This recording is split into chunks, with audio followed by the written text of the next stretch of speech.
Hello and welcome back to another episode of the Outer Rim Rambler with myself, the Outlaw Adam Neeson, joined as always by my Jedi Knight partner, Danny Brown. How are you? I am good, Adam. I am good, but it's cold, wild cold. It is, we're not out of we've seen the back of Christmas and we've been blessed with some white, snowy, well, I wouldn't say it's, tragic. It's not a tundra, but No, we've a bit of snow. yeah, a bit of snow. Definitely less snow than our guest is Well, experiencing right now. I would say so.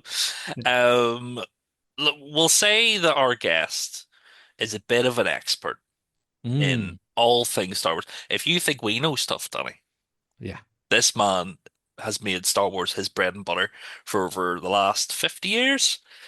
Joining us today is Dan Madsen. Dan, thanks for joining us, sir. Thank you, Adam. Thank you, Danny. It's a pleasure to be with you. Thank you. Indeed. It's like we're saying, it's snowy here, but you're in Colorado, which is just the land of snow. I am. We're getting a snowstorm today, so it's cold and snowy outside my window. Is that a day for just hunkering down with a blanket and, nice warm drink? Yeah. Start a fire, absolutely. Yep. Hunker down. We got three dogs, and it's going to be a three-dog night. So Nice. Wonderful. What kind of dogs you got? we have a French bulldog, Hmm. um, whose name is Baguette. Nice. We've got a little Yorkie poo, which is one of the designer dogs that they make today, Hmm. His name is Gilbert.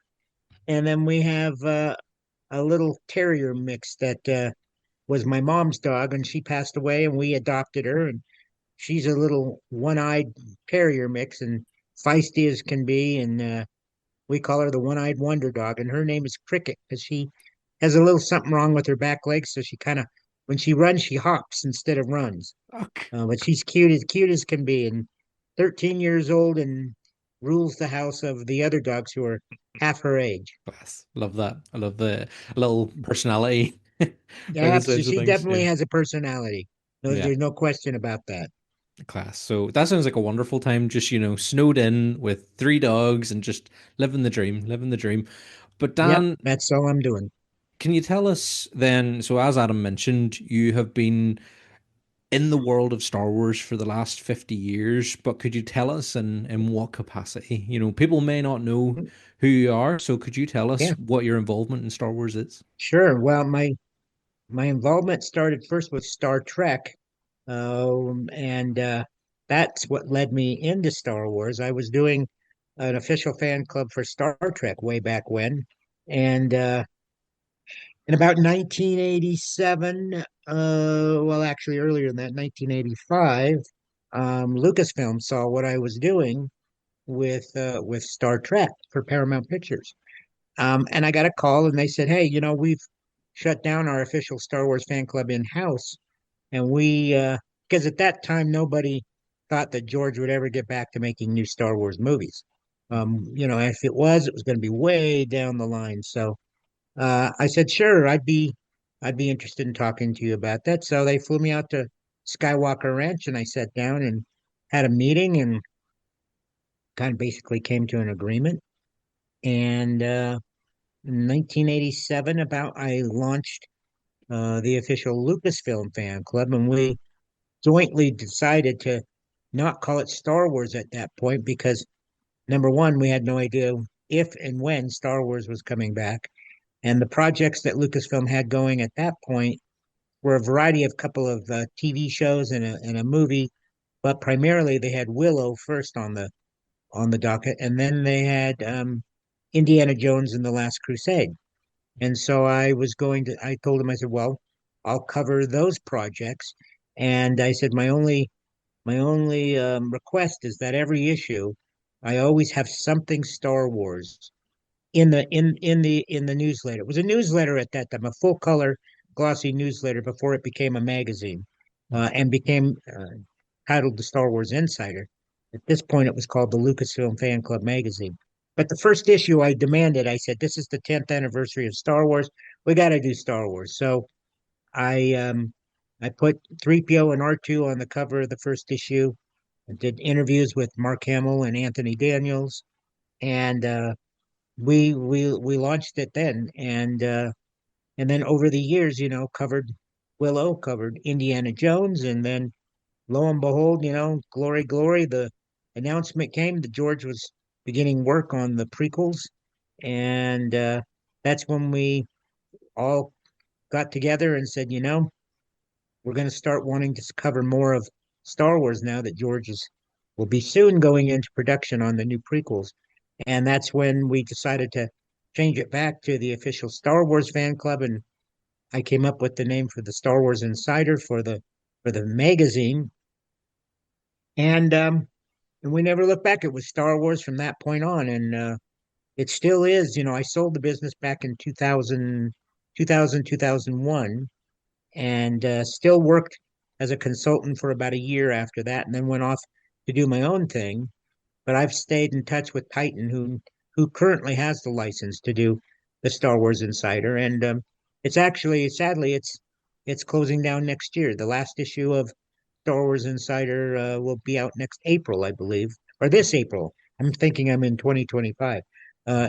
This April, we'll see the last issue of the Star Wars Insider. But boy, it's been a heck of a run, and a lot of great interviews and information and photos and stuff that we've given to the fans since 1987. Yeah, and just sort of picking up on that, as you say, April is the last issue of the Star Wars Insider, and it's That's going to right. be it's a special 100 page sort Yep, of issue. And are you in any way involved? Can you reveal? Are you I involved am. with it? Yep, Yeah. yep. No, I am involved, and I've written the last word. The final page will be a letter from me talking about the glorious run that the magazine has had, and so yeah, I'll finish out the last issue.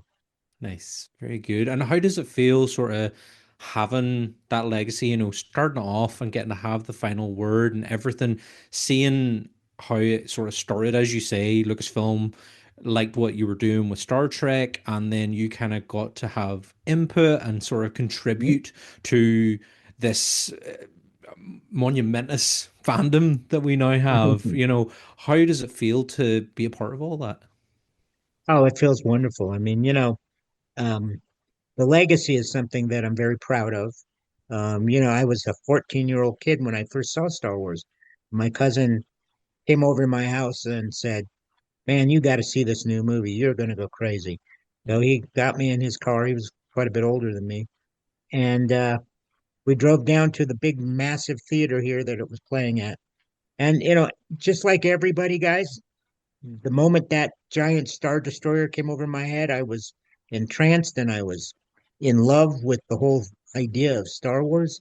Um, I came home and did everything I could to find every Star Wars poster out there and plastered my bedroom walls with Star Wars posters and built the model kits and hung them from my ceiling. And I was a total Star Wars geek. And so to have the opportunity to work with Lucasfilm, to get to know George Lucas and meet him in his office, interview him there at Skywalker Ranch, get to interview all of the cast members from the original films and the prequels and the sequels.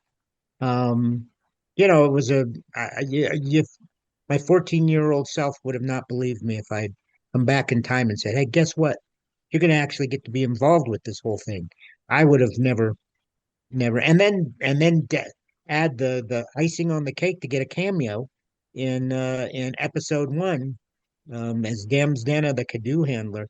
That was just like icing on the cake. So it's been an incredible experience, and I'm very proud of the legacy that not only myself but others who took the magazine over after I had sold it, um, to carry it on and keep it going strong all the way through this year. Yeah, and just on the cameo appearance in Phantom Menace, Yeah. how did that kind of come about for you? I know there was kind of a number of Lucasfilm staff and fans that were Mhm, invited to take part, but mhm. what was that kind of call like to be like, hey, you wanna come and be in the film? Yeah, all of the editors, a lot of there was a Lucasfilm magazine published in England and in Germany and in France. and a lot of them used a lot of the material from our magazine and used it in their magazines. But they had their own editors, and we were all invited over to the set of episode one in England, and I was invited to come over, and was told they wanted me to be a Naboo citizen because I was on the planet Naboo.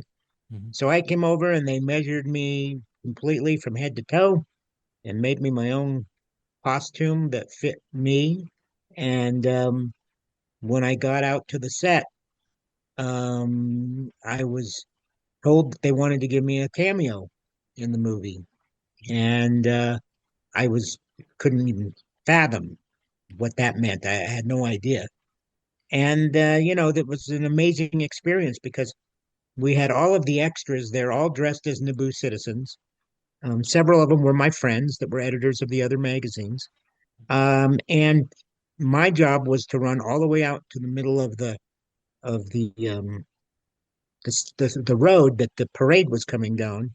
And you know, if I look back to my right, I saw everyone who was a Gungan in that scene marching in the parade. At that point, were just guys in white jumpsuits because they were going to put CG over them after it was all filmed. Um, and I looked to the my left, and then up the steps were the entire cast of episode one. In that scene, they're all standing at the top of the steps as Jar Jar gets off of his canoe.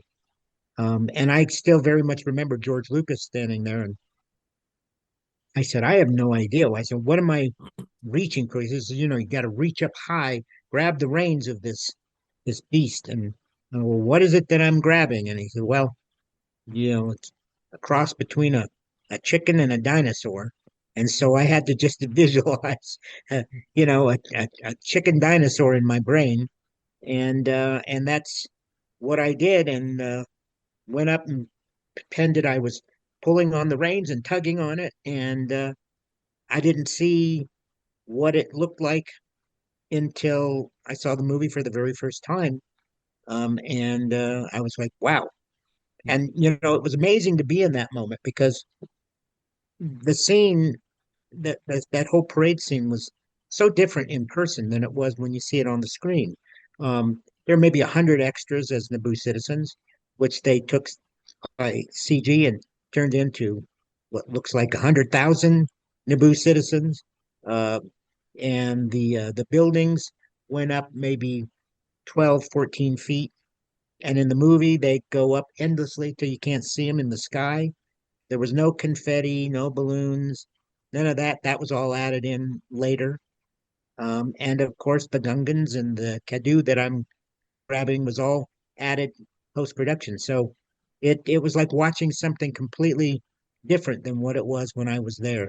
And that's the magic of movie making. And I got to see it firsthand.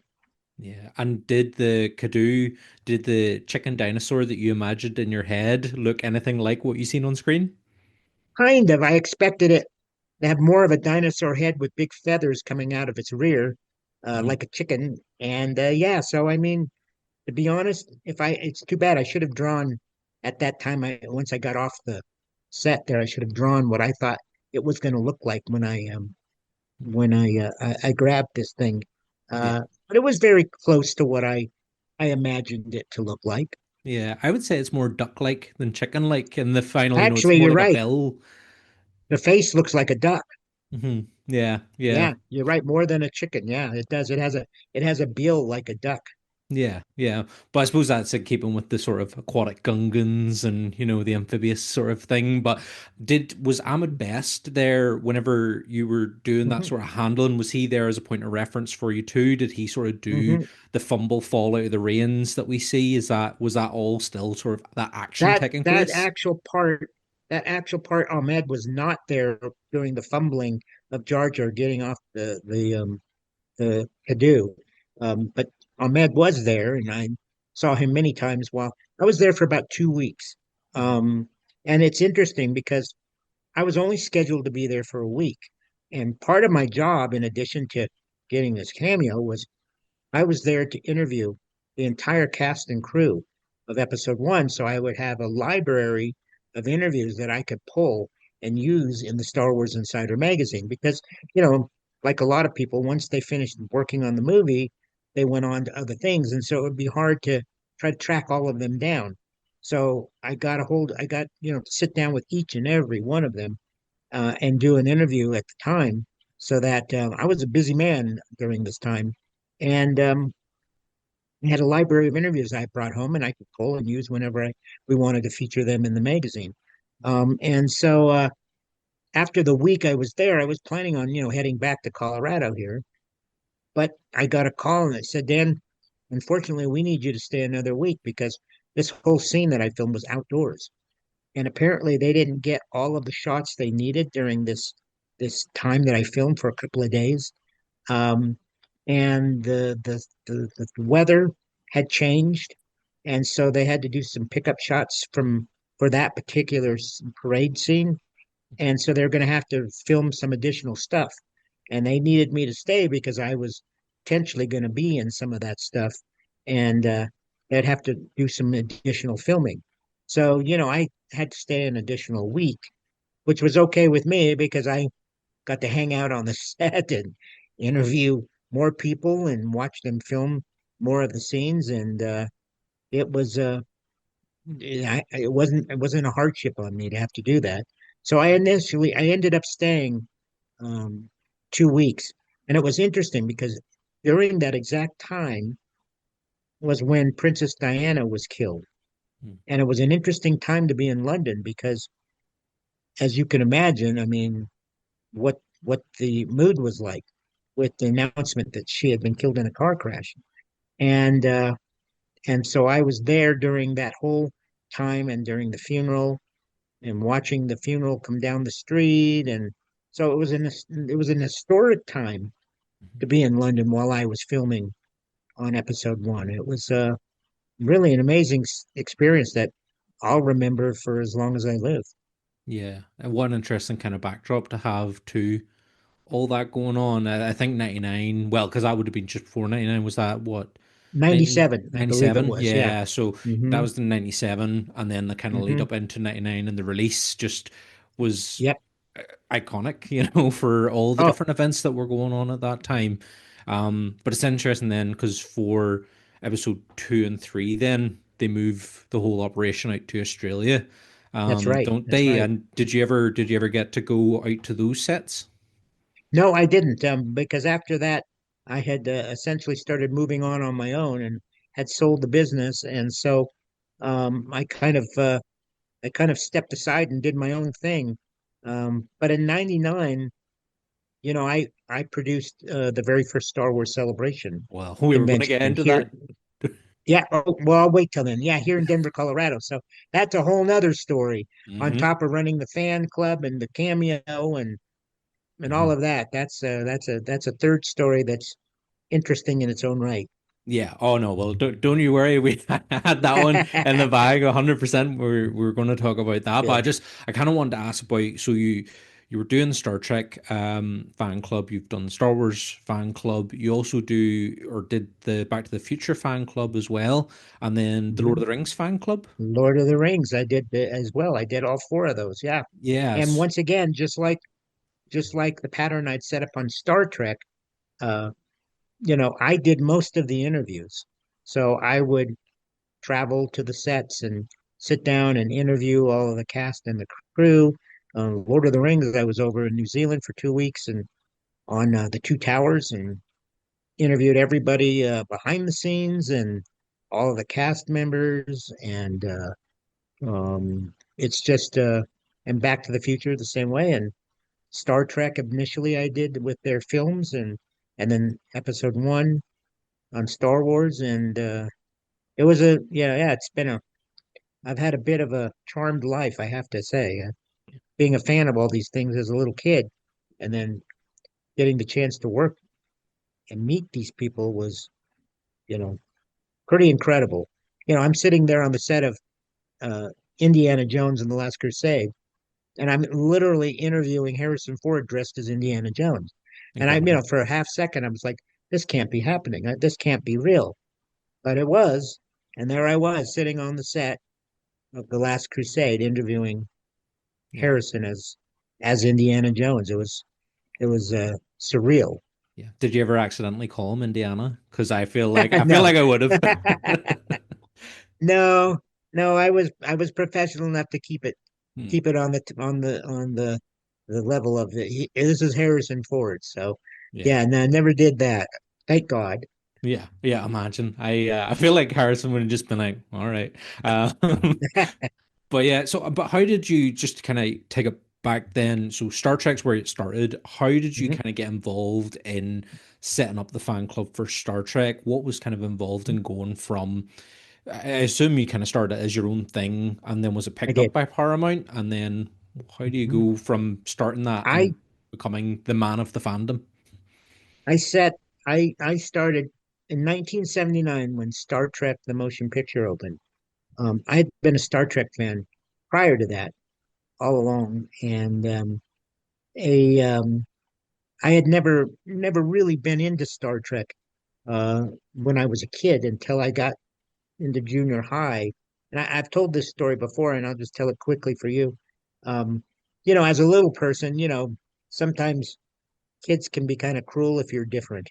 And so I was walking home from my junior high school and walking home from there, and it was about a 2 blocks that I had to walk. And across the street from me were two kids kind of making fun of me as I walked home, calling me, midget and short stuff and shrimp. And, after about 10 minutes of that, it started wearing on me. And I it started making me feel really bad. And I got home and I walked in the door. I had kind of tears streaming down my cheek. And my brother was sitting on the couch watching TV. And he said, "What's the matter?" I said, "Nothing. I don't want to talk about it." And so I sat down on the couch with him.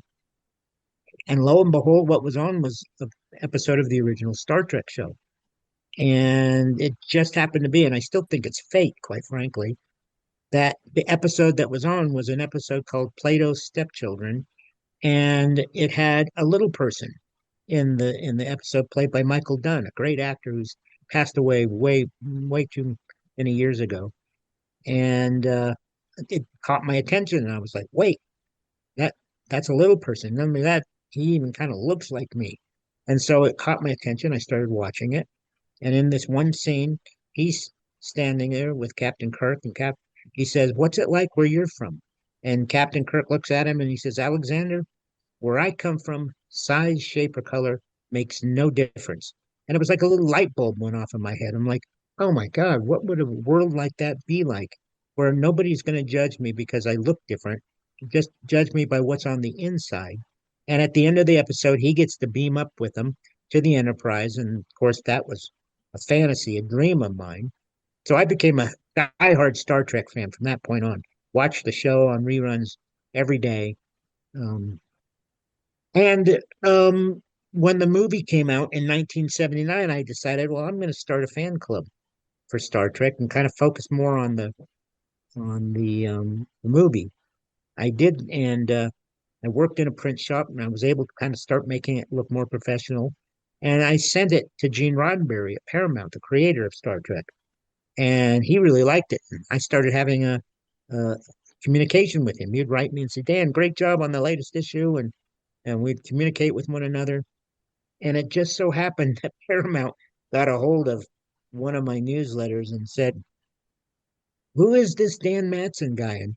And he doesn't have a license to do this. And my newsletter started looking more professional. So they didn't realize it was a kid in my mom and dad's basement.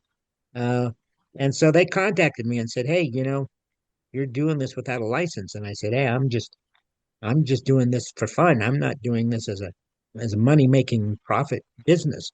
And they said, "Well, we've been thinking about doing an official Star Trek fan club, and you have the right amount of professionalism mixed with the right amount of fanaticism. Why don't we fly you out here to Paramount? We'll have you sit down. Let's talk about what it would take to start an official Star Trek fan club." And I said, "Okay, I'm there." And so, there were other local clubs all around at that point. They weren't they weren't overseeing a national fan or international for that matter, but and they weren't endorsed or authorized by Paramount. And so I flew out to Paramount, and Gene Roddenberry came to the meeting, and he said, "This is the guy. This is the guy I want to have. We're going to do an official Star Trek fan club. This is the guy to do it."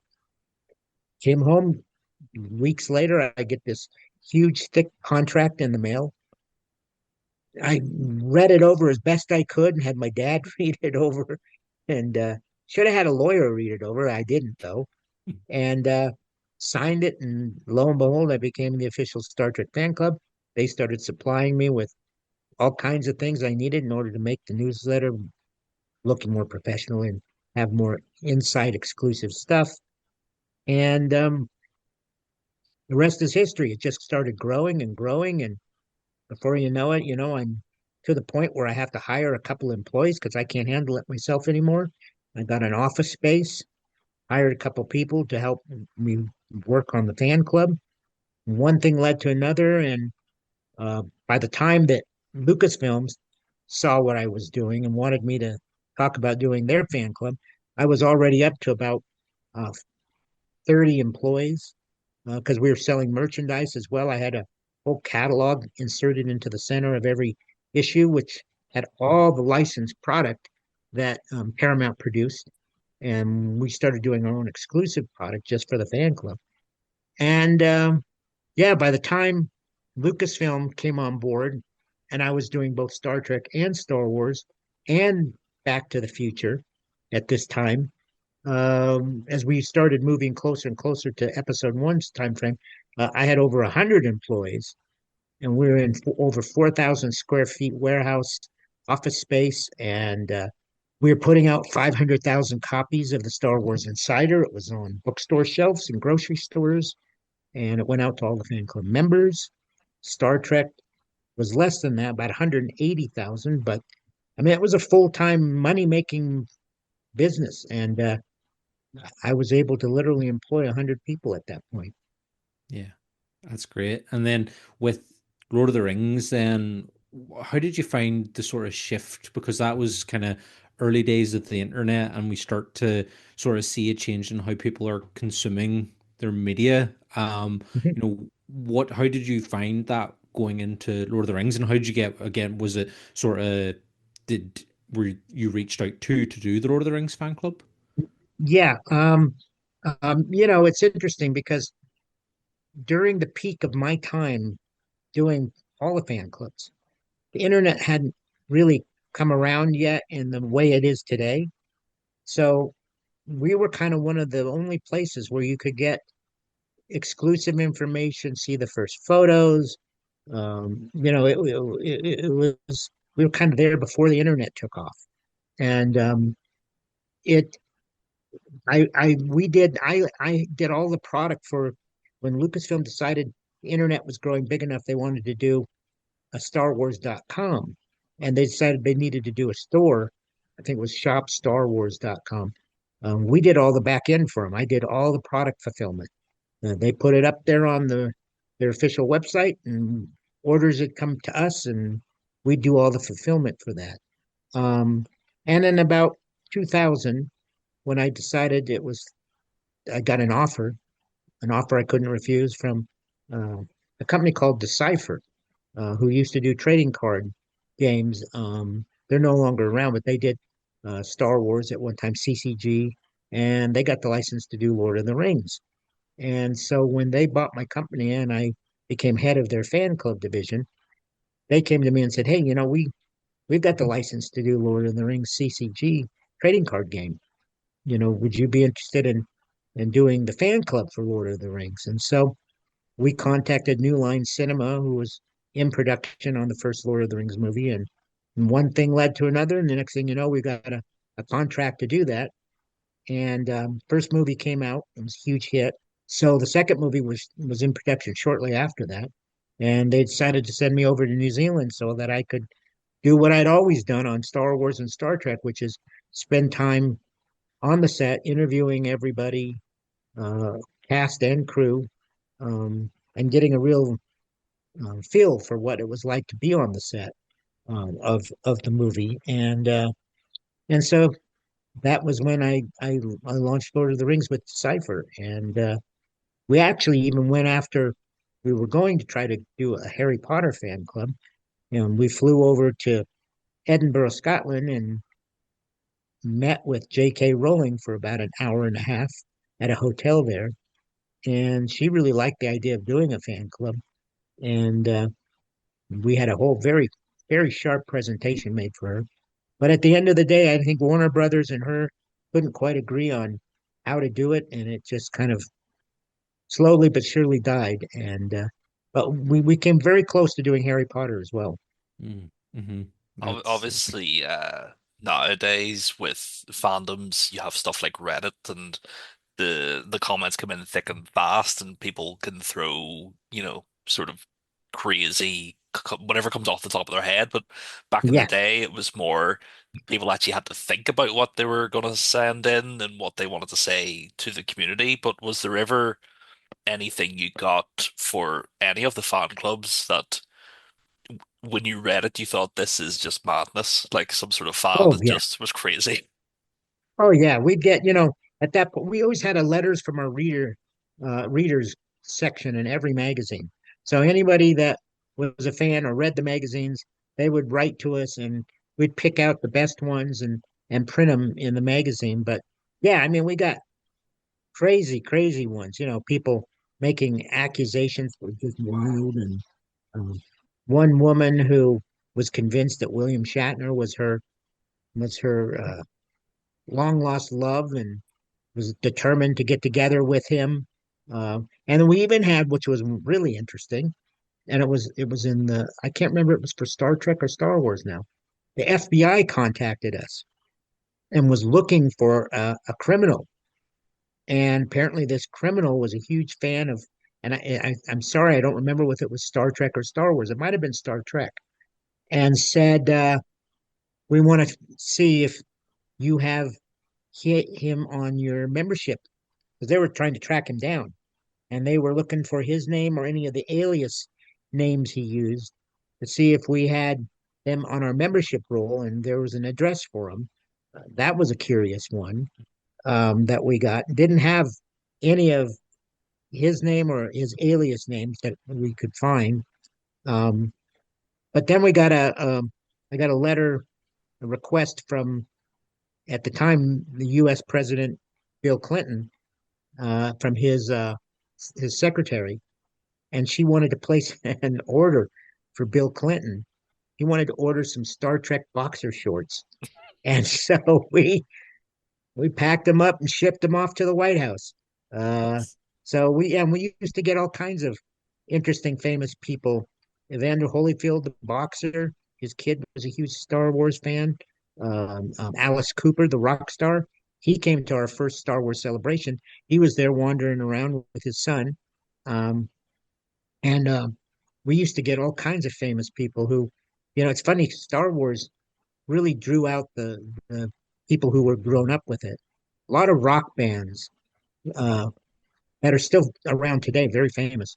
Um, they're still they were huge Star Wars fans. I don't know if you guys ever heard of the Beastie Boys. Oh oh yeah. yeah. Well, we had one of them come to our office.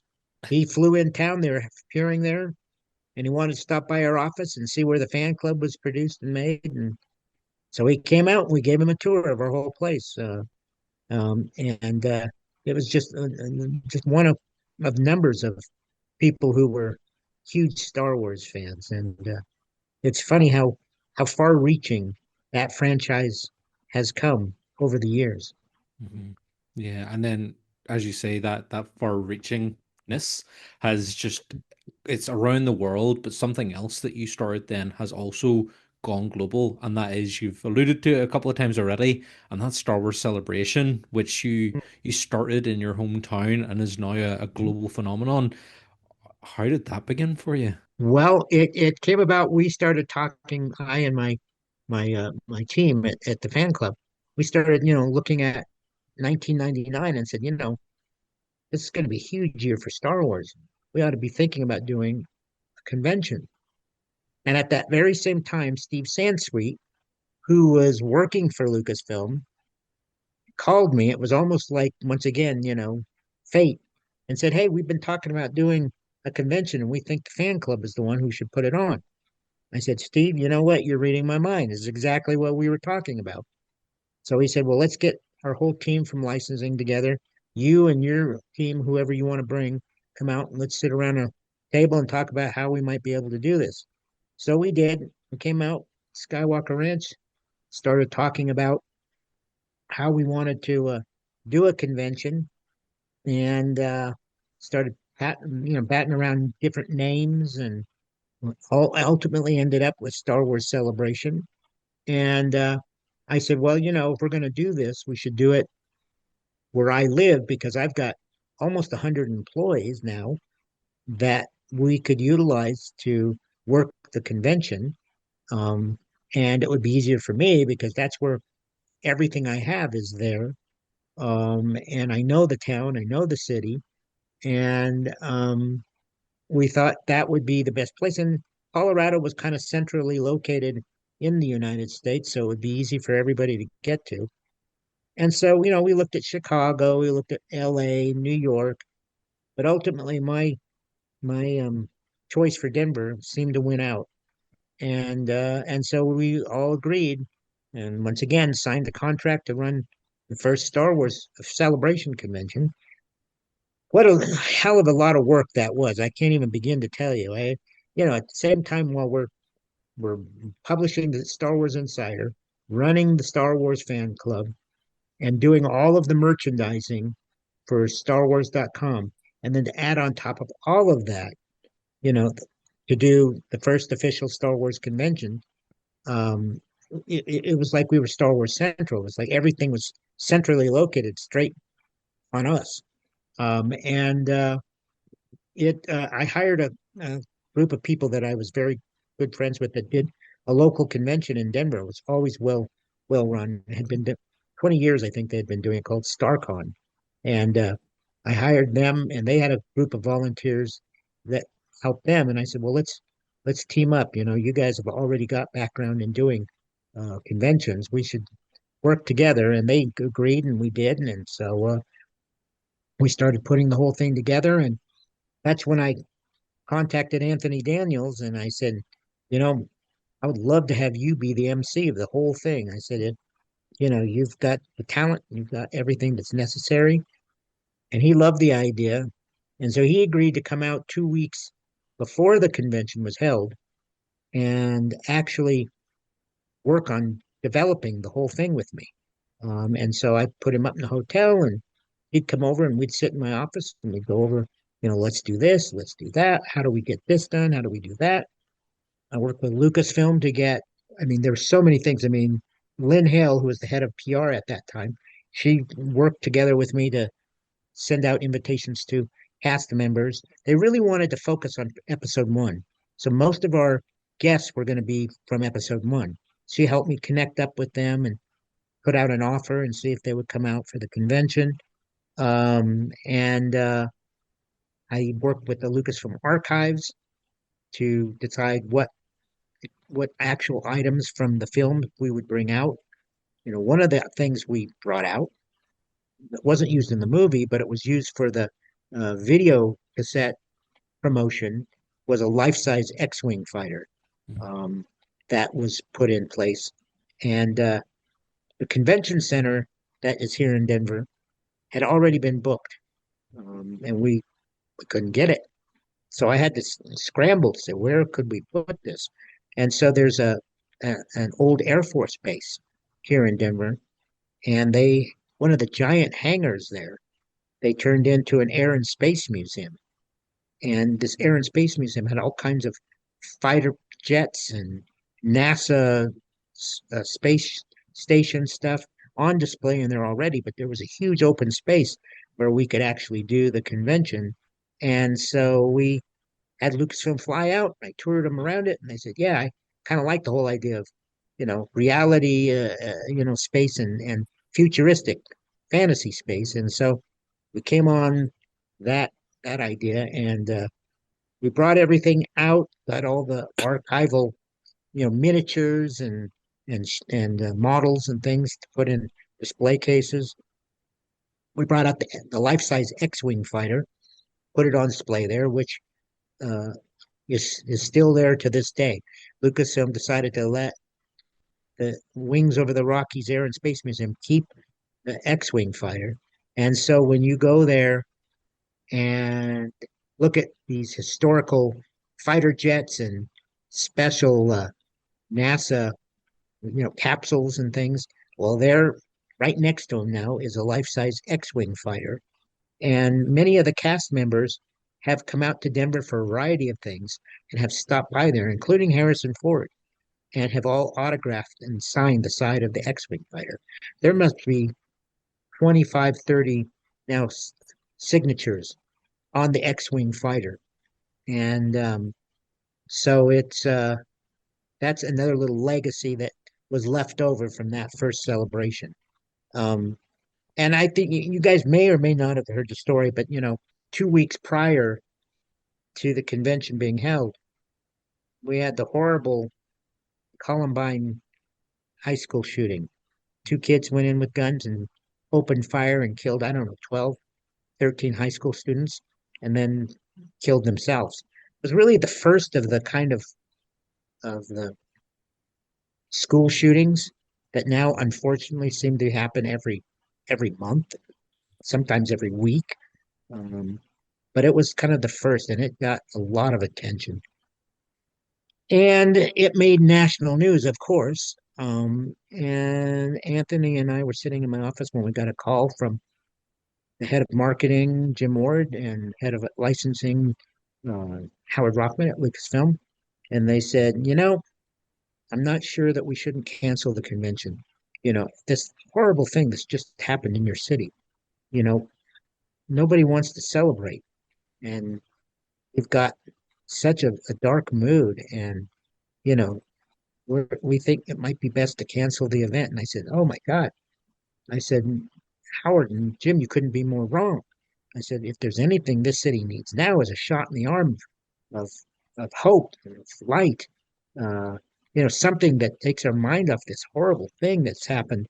Um, and I said, we've been marketing this for a year now, and people from all over the world have booked their flights and booked their hotels. They made their vacations around this. And if we cancel this now, all of those people will not only be disappointed, but will have already, who knows how much money and time they would have lost setting this all up. And they said, well, and Anthony was there and he was arguing the same thing I was. And they said, well, let us talk with George. We'll call you tomorrow and we'll let you know after we've discussed it what he says. And so we scheduled a time, and Anthony and I got back into my office and the next day, and they called and they said, okay, we we agree, we can go ahead and do this, but we want to do something that's a memorial for those students who were shot and killed. Um, I should add that I even went to the mayor of Denver, and this was back when fax machines were a thing. And I said, I need you to fax a letter to Lucasfilm and tell them how important this is to the city of Denver and how much we need this positive, hopeful, event to take place there. Help take our mind off this terrible news. And he sent a very nice letter over to them and said, please don't cancel this. The city of Denver needs this now. And he did. And I think that helped to also convince them. Um, and so they said to go ahead and do it, but they wanted to raise some money for the survivors and the families of the victims. So we set up a fund, and the whole school of Columbine got together and made these little ribbons in their school colors, so that everybody who came into Star Wars Celebration 1 received one of these little ribbons that they would wear as a memorial to the students who were killed 2 weeks earlier in at the Columbine shooting. And we had a box set up for donations. And we raised a little over $30,000 for the victims of the Columbine shooting. And what was most profound about all of this was that one of the young boys, who was, I think, 16, 17, um, huge Star Wars fan. and he had already made plans, bought his tickets. He was planning on being at Star Wars Celebration, and his life abruptly ended because of these two monsters that went through the school and shot up people.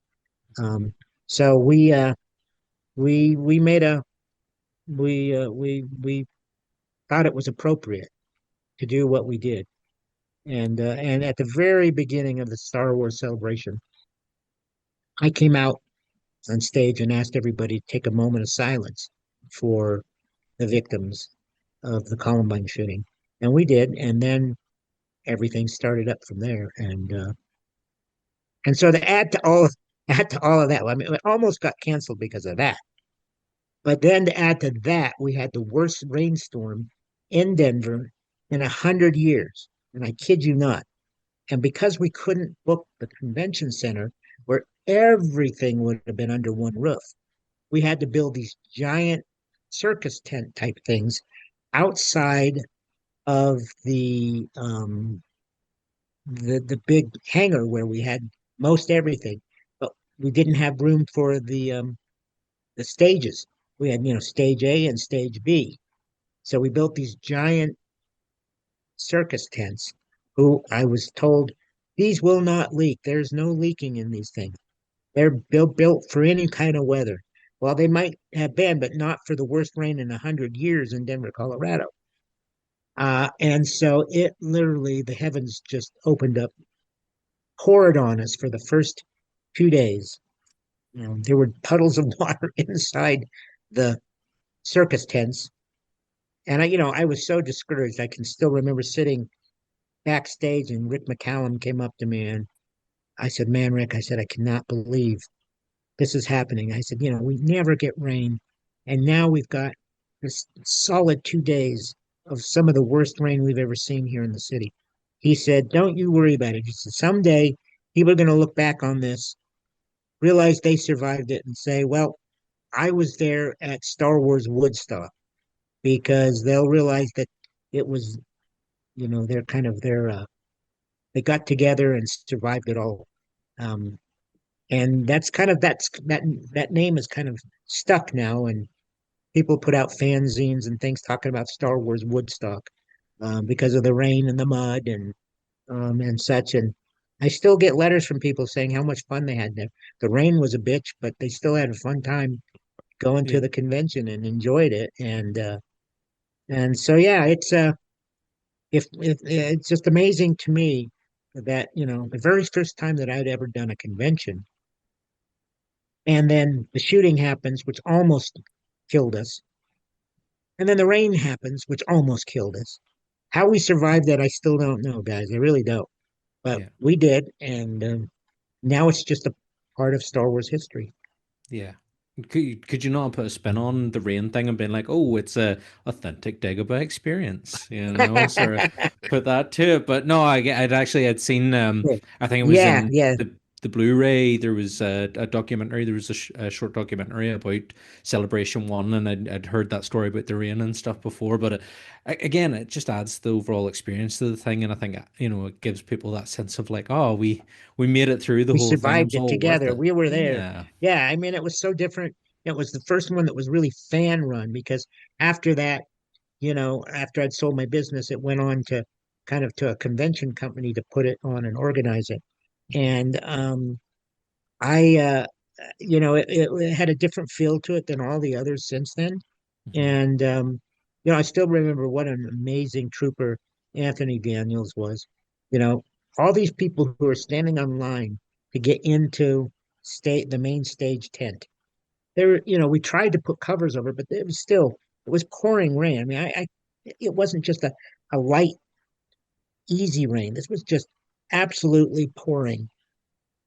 And he went down the whole line of people. He had an umbrella, and he went down and was talking to each and every person as he went down the line. I mean, you don't get experiences like that every day. Mhm. So he was such a trooper, and really, he saved my butt in so many ways. It's not even funny. Yeah. And I Yeah. should add too that the week before the convention, Steve Sansweet came out and worked with Anthony and I on putting together the whole stage show and who would come out, what they would do, and what they'd say, and such. So Steve Sansweet was also a major player in that first celebration. Mhm. Mm. And with the Star Wars Celebration, eventually it would get to the point where Gene Roddenberry and George would finally meet each other, and were you the person that took the famous That photo? Yeah, that wasn't at the celebration. That was at the 10th anniversary convention in Los Angeles that was put on by Starlog magazine. And ironically, that was the very first place that I ever launched the announcement for our Star Wars Lucasfilm fan club. We had a table and people were signing up there. They said, "Oh, I thought the fan club closed." This. No, no, we're relaunching it. It's under a new name now, and sign up now so you make sure you get every issue and and so yeah, they surprised George, who was on stage. Gene Roddenberry came out and shook hands with George. That was the first time and the last time they had ever met. And so yeah, there's a famous photograph that's out there now of Gene and George shaking hands, and um, people tell me it's the only photograph. I'm saying, well, it's the only known one because there were other people in there. They just never put out their pictures or either or maybe didn't have a camera at the time. I don't know. Cell phones weren't the thing at that time. So you didn't have everybody didn't have a cell phone and click, click, click, click, click. It had to have a camera to do that. So yeah, that was a moment in time for me. And it was ironic because since I had been involved with both of those franchises so intimately, and I had sat down on many occasions and had known Gene Roddenberry and George and talked to them and interviewed them and so now here's the first photograph of the two of them together. It's like a bit of irony there, I guess. Mm. Two And worlds colliding. with interviewing George, he's famously in the press sort of regarded as quite shy. Yeah, Did you find that when interviewing him? at the very beginning he was, but he opened up and he started opening up and we started talking a lot more freely and all the interviews I did with him were in his office at Skywalker Ranch and he only at the very beginning of the very first interview, and I don't know how many times I interviewed him over the years. Um, but I got to know George very well, and even better, I got to know Rick McCallum, the producer, extremely well. Rick McCallum invited me out to the ranch several times as episode one was in pre-production, and took me up to the top floor of the main house at Skywalker Ranch to show me where Doug Chang and all of the other art designers um, were drawing the storyboards and the sketches for what the characters and the ships would look like, and I got to see all of that and even some original early footage and maquettes of the head of Jar Jar and what he would look like. And this was, a whole year before the movie even came out, or maybe 2 years before the movie came out. And and then at one point, I flew out by the invitation of Rick McCallum, and he took me and he says, "Come here, I want you to see something." So he takes me down these several halls and into this room. And when I get into this room, who's there but George Lucas sitting there at one of the editing bays, and he's literally editing the very first trailer for episode one. And he says, "George, look who's here." And George says, "Oh, hi, Dan." And we shook hands, and Rick looked at me and says, "You want to let Dan see the trailer?" I'm like, "Oh my God, I'm going to see the trailer now." And he said, "Yeah." And so my first time seeing that first episode one trailer is when I'm sitting there with Rick McCallum on my left, George Lucas on my right, and they play it on the computer screen there. And I watched it and I had goosebumps. And I remember just saying to George, I said, "Oh my God, George." I said, "I have goosebumps." I said, "This is incredible. I can't wait for this to get out on the big screen and see how the fans react." And that was another moment that I will never forget. And that moment, so going from, you know, watching the very first film and falling in love with Star Wars and still getting goosebumps over the episode one trailer, have you continued to kind of get that excited and goosebumpy feeling about all the Star Warses we've had since, the prequel trilogy, the sequel trilogy, the TV stuff, Mm, do you still find yourself as engrossed? Prequel trilogy I did because I was involved with that. Hmm. Um, the sequel trilogy, not so much. Uh, The Force Awakens was a very special time, and I was invited to the premiere of that, and that was pretty special because it felt like Star Wars was back. You know, we had Hamill, Fisher, Ford back in the Star Wars movie again. Um, and so that was a special time. I really hated the whole concept and idea of killing Han Solo. That Mm. just rubbed me the wrong way. I thought when I watched him die the first time I'd seen the movie, I thought, oh well, they're going to find a way to bring him back here before the end of the movie. I thought this isn't the end here. When the movie ended, I'm like, wait, what just happened? They killed Han Solo and they didn't bring him back. He's really dead, and he Mm. was killed not only that but by his son. And so that really soured my view of that movie. Um, I was never really engrossed in any of the sequel movies. None of them really struck me as um, just out. You know, it didn't re-energize the fan in me. Let me put it that way. Mm. Um, and the TV shows, I've loved some of them. I loved Ahsoka. Um, I loved Obi-Wan. And but they haven't reinvigorated my fandom like the original movies and the beginning of the prequels did. And that's just me. I know there's people who absolutely love them. And yeah, I know there's a division. There's fans who love the new shows and fans who hate the new shows. It's kind of a division now. You know, not everybody loves everything like it was back in my day when I was running the fan club. You know, there were only three movies. And then we went into the special editions. And, fans loved those, even though they didn't think Jabba looked very good, the CG of him. But still, fans loved the special editions of the movies. So it's personal taste.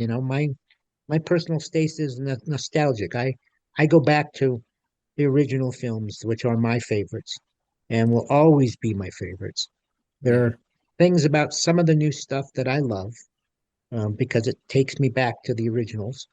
But the new stuff isn't. And I would also say same thing for Star Trek. Star Trek has had I don't know how many different TV shows on Paramount Plus, and be honest, I'm not a fan of any of those. Um, I don't hate them, but I'm not a fan of them. Yeah. What did you think of, just because you say your tastes are kind of in the more nostalgic? How did you find? Because I found watching Skeleton Crew quite nostalgic. There was something kind of Goonies Mm, and Amblin, it kind of that callback. What did you think of it? I I thought that was a good show. I actually liked that better than I like some of the other shows. Hmm. Yeah. And I will add one other thing. The movie Rogue One, I thought was incredible. Yeah. I love that end scene with Vader coming down with his lightsaber and the rebel soldiers being basically slaughtered. That was just amazing because it literally took you right up to that first scene in the first Star Wars movie. So I really did enjoy that. Um, like I said, there's those are things that I love. There are bits and pieces of all of the stuff that's been made that I love, but none of the new shows have reinvigorated my fandom. Let's put it that way. Mm. With sort of back in the day with the original trilogy, there was always the hope that Boba Fett would survive the Sarlacc pit, Mhm, and now mhm. we're at the point where he's both survived the Sarlacc pit and also gained a really fantastic group of moped sidekicks. Um, were you did you enjoy the Boba Fett show? Was that sort of where you would have wanted to see that character go? That the Boba Fett show was both a delight and a disappointment to me. Number one, I thought that they took away all the mystery behind the character. Um, I didn't care for the way they portrayed him.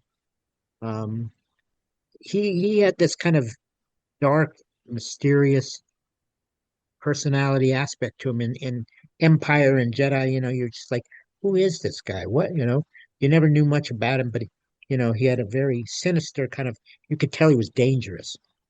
But the TV show gave us too much information and almost painted him out to not be. I mean, they took away all the mystery behind Boba Fett.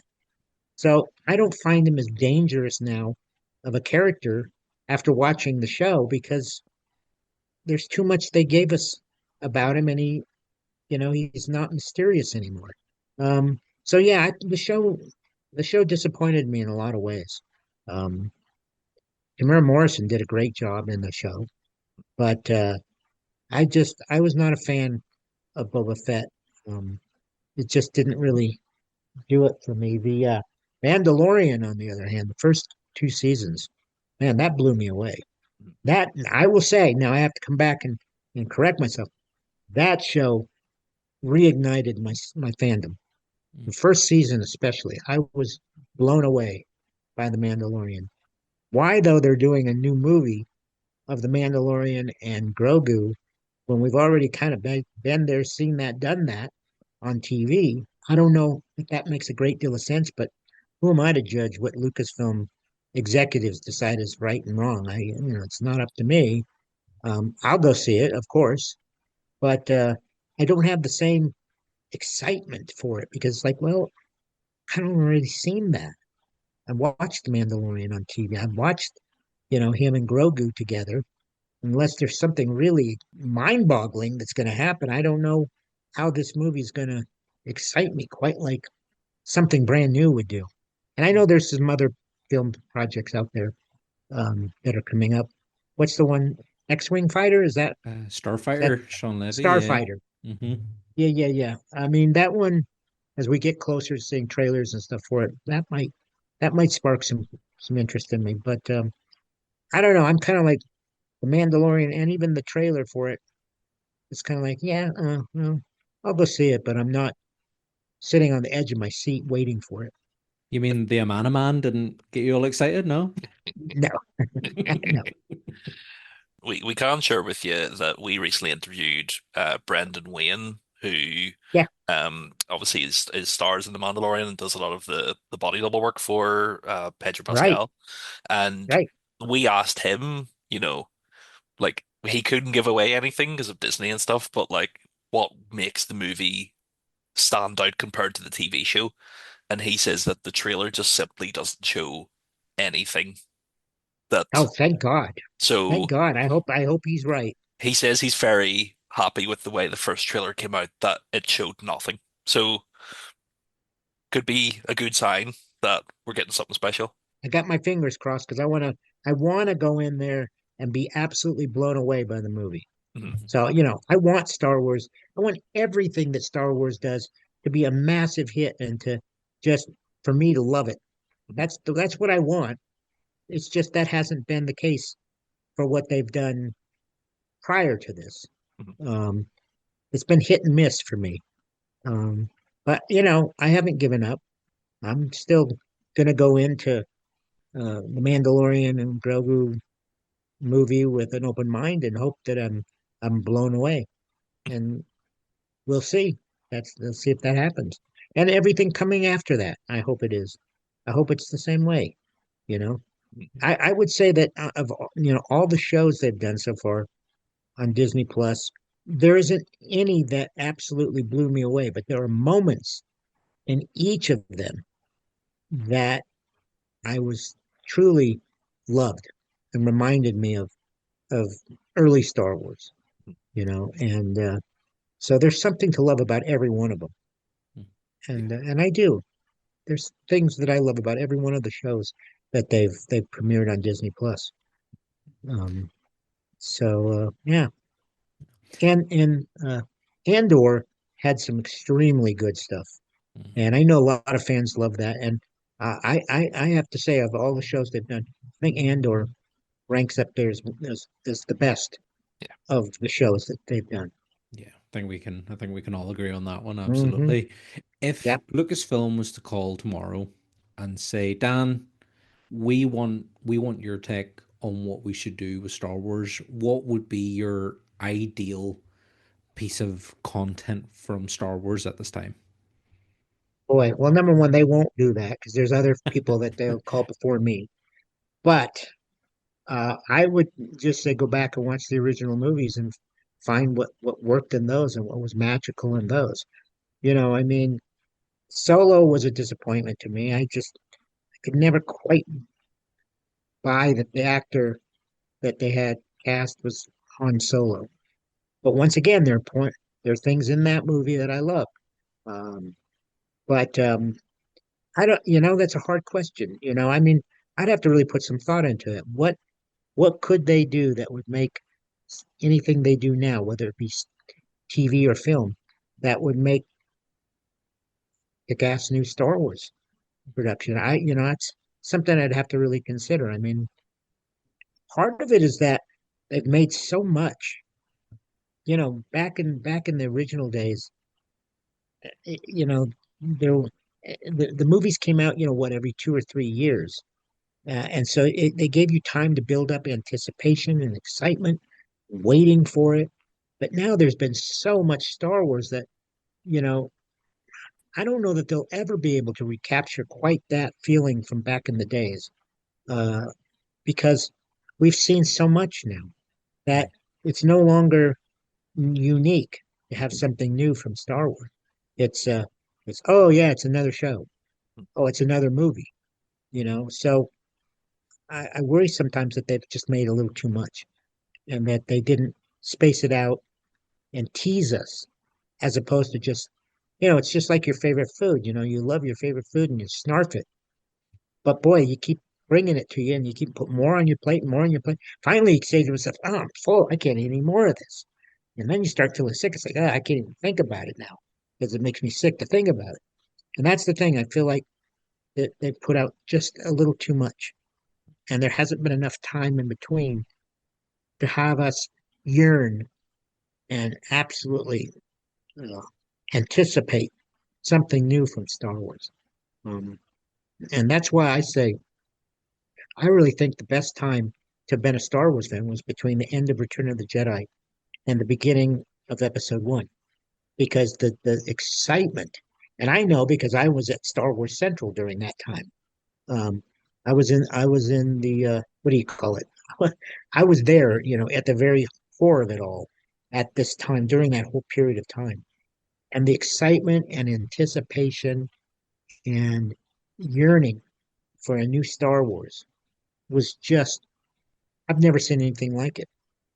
And I've never felt quite that passion in Star Wars. It came close as we were working our way up to The Force Awakens, when we knew that we're going to get to see our beloved original characters again. It came close, but nothing ever will feel the same way as that period of time. And I should actually say between the special editions and Episode One, the excitement of the fact that, oh my God, we're getting new Star Wars. We're finally getting new Star Wars. Oh my God, where's the first picture? Oh my God, what's happening? Who's going to be in it? What's it about? It's just, I've never in my life experienced anything even remotely like that. Mhm. Dan, let me pitch you the perfect movie. I'm L listening. Lobot, the musical, written by Randy Newman. I'd go see that. It'll get the fans back. Perfect. There we go. Yeah. Uh, I'd go see that. I definitely would go see that. well, But yeah, I'm not the one to pitch. You need to be doing the Kathleen and Dave Filoni. Yeah. but Back to the Future recently got a musical. Have you checked that out? Yeah. I have not seen it, but I've seen clips and stuff on it on social media and on the internet, and it looks fun. I mean, I would love to see it. I think it came through Denver here, but I just didn't get a chance to go. I would love to see it because it looks fun. It really does. Yeah, it's. I still love Back to the Future. Those movies were classics that will never go out of style. Mhm. Yeah. Wow, they're fantastic. And one of the things I love was last year, Christopher Lloyd was in Northern Ireland for Comic Con, and they Yeah. took him to the old DeLorean factory, and Oh, he got to go wow. inside, which was just magic to see the videos of him like there, and all the old parts are still in the factory, and yeah, it was just kind of like Doc Brown's in the DeLorean factory, like that's wild. Now, has that? I didn't get to see that. Is the factory just sitting there It's just gathering yes, dust now? it's just a derelict factory. Yeah, because that's it. Sure, Wow. after your man who set it all up ended up going to prison, and yeah, it the whole thing got shut down. I'll forward you on the video of Oh, Doc please. Brown I'd in the love to Brown see that. factory. Absolutely. Somehow I missed that. Yeah, but no, it was fantastic, and yeah, to have Christopher Lloyd here as well was an absolute treat. So. Oh, Mhm. he's a great guy. I've met him a couple of times and interviewed him once, and he's just so down to earth and friendly and approachable and great guy, great guy. And I go all the way back to loving him when he played Reverend Jim on Taxi. And was a classic character that I loved him even long before he was ever Doc Brown in Back to the Future. Mhm. And just to sort of wrap up, Dan, and Mhm. for uh, me to be selfish, but me and Danny, obviously, with the podcast here, interview a lot of people, and you yourself have, obviously interviewed hundreds of thousands of people. Is there any sort of advice you could give us, as an interviewer, just sort of just a little thing you would maybe do before every interview that would just sort of give you a bit of a leg up? It's just usually, talk to them about anything they're working on currently to kind of give them a chance to feel like, this isn't all about the past, it's about what they're doing now. And I always did research. So if there's anything I found out that they loved, I'd throw out a question about, that. And so, yeah, just be yourself, just be honest and be friendly. Um, you know, don't ask questions, too much fanboy questions like, what's your favorite color? What's your favorite food? You know, but no, I always try to approach all my interviews not as a fanboy, but as a serious interviewer, asking them questions. I mean, I had to ask certain questions like, what was it like? What did it feel like to come back as Indiana Jones? I mean, of course, there's questions you have to ask like that. But yeah, I mean, that's the only advice I could really give. I mean, just sitting here with you guys, I can tell you got it. You don't need advice from me. Oh, Thank you very thanks. much. Yeah. Just on Yeah. that, actually, are you working on anything right now? And what's your favorite color? Orange, by the way, orange. Nice. I'm semi-retired, but I'm working on my memoirs. Size matters not, and it's all about my life, working and getting involved in Star Trek and Star Wars and the other franchises. And I hope to have that come out sometime the end of this year. And I'm still doing independent consulting and PR for a variety of different things, companies, I should say. And I'm working on a new huge project with William Shatner that I can't talk about right now, but hopefully this is going to be across the news all over the world when this actually happens, and we'll see. But I literally just was talking with Shatner yesterday on a Zoom call, going over this project with him. Nice. Very Fantastic. cool. I'm looking Yeah, forward to that, and yeah. definitely when your book comes Stay out, we'll tuned. we'll pick it up. Yep. Absolutely. But thank you very much, Dan, for joining us today and give us your time and your stories. Guys, thank you so much. I've enjoyed it. And when this finally comes out, send me a link and I'll share it on all my social media. We will Thank you do. very Thank much. you. Um, Danny, thank you for joining me as always. Of course. Everybody Thank listening, you, you. you know the usual Twitter, Facebook, TikTok, Instagram, all of the same stuff that everybody knows. Everybody knows. We'll start a newsletter, Danny. How's about that? Yeah, we'll do the There you go. newsletter. Yeah. We'll bring it back to Amen. basics. There you go. Exactly. But thanks everybody for listening. Join us next week for more fun and shenanigans in the stars. And as always, we've got friends everywhere. Bye, everybody. Bye bye.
Out in the wily, windy sand dunes, we'd roll and fall in sand.